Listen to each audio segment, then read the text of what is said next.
অনেক দিন পরে একটা বড় ভিডিও নিয়ে হাজির হলাম। হ্যালো গাইস, আসসালামু আলাইকুম। কি অবস্থা, কেমন আছেন সবাই? আশা করি আপনারা অনেক অনেক বেশি ভালো আছেন। আলহামদুলিল্লাহ, আমিও অনেক ভালো আছি। আসলে মন চায় যে বড় ভিডিও দিব, কিন্তু সময়ের অভাবে বড় ভিডিও দেওয়ার আসলে হয়ে ওঠে না। মন চায় যে সপ্তাহে 2 থেকে 3টা বড় ভিডিও দিব, ওই যে বললাম না যে সময়ের জন্য পারি না। তা যাই হোক, আজকে রান্না করব আপনার আলু বড়ি আর ইলিশ মাছের মাথা দিয়ে সজনে ডাঁটা চচ্চড়ি। তাই রেসিপিটা না কেটে সম্পূর্ণ রেসিপিটা দেখুন। আর এর মধ্যে আমি একটা কথা আপনাদের মাঝে শেয়ার করব। এই মেয়েটার বাড়ি হলো কুড়িগ্রাম, ক্লাস 9-এ পড়ে। একটা জমি নিয়ে এদের মামলা, 32 বিঘা জমি। আর এই মেয়েটা আসলে কি বলবো, মানে আমি যে কিভাবে কথাটা আপনাদের সামনে উপস্থাপনা করব এটাই বুঝতে পারছি না। এই মেয়েটাকে তার নিজের মা বাবা নিজে হাতে খুন করছে।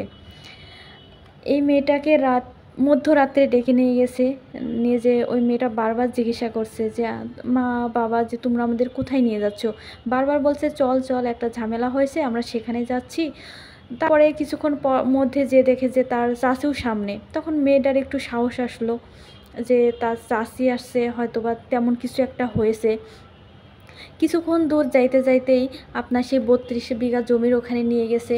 আপনার এই ঝামেলাটা হয়েছে পাশের গ্রামে একজনের সাথে আর কি, এই 32 বিঘা জমি নিয়ে। কিছুক্ষণ পরে যাওয়ার পরেই আপনার ওই মেয়েটার পিছন থেকে তার চাচি একটা বড় একটা রড দিয়ে মাথায় বাড়ি মেরে দেয়। তারপরে মেয়েটা অনেকবার চেষ্টা করছে, অনেক কাকুতি মিনতি করছে, কিন্তু ওই যে তার বাবা পিছন থেকে তার মেয়েটাকে দা দিয়ে কুপিয়ে সেই জমির মধ্যেই তাকে মাটি দিয়ে রেখে আসছে। দেখুন আসলে একটা মেয়ে কার কাছে সেফ, কিভাবে বলবো। তারপরে পুলিশের কাছে তারা রিপোর্ট করেছে যে 7-8 জনের নামে মামলা করছে। ওই যে যাদের সাথে আপনার জমিনে ঝামেলা, 7-8 জনের নামে মামলা করছে। পুলিশ তদন্ত করতে করতে তার চাচিকে একটু সন্দেহজনক মনে হয়। তারপরে তার চাচিকে একটু চাপ দেওয়ার সাথে সাথে তার চাচি সত্যি কথা বলে দিয়েছে যে এর সাথে তার নিজের মা বাবাই দায়ী। তাইলে বলুন যে একটা মা বাবা হয়ে নিজের সন্তানকে কিভাবে এইভাবে আপনাকে মেরে ফেললো সামান্য কিছু টাকার জন্য। আসলে টাকাটাই কি বেশি প্রয়োজন ছিল? আসলে এই পৃথিবীতে টাকা টাকা করতে করতে মানুষের নিজের মনুষ্যত্ব জ্ঞান সব কিছুই হারিয়ে ফেলেছে। কে আপন কে পর আসলে এটা দেখার কোনো বিষয় নাই। আসলে একটা মেয়ে কারোর কাছে সেফ না, না নিজের মা বাবার কাছে, না স্বামীর কাছে, না সমাজের কাছে।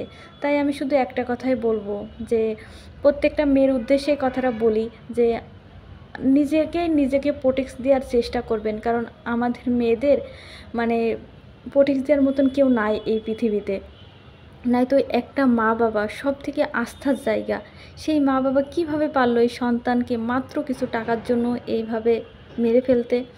আসলে আমি 2 দিন ধরে ভাবছি যে কি করে পারলো। আসলে মানুষ আর মানুষ নাই, মানুষের মধ্যে মনুষ্যত্ব মরে গেছে।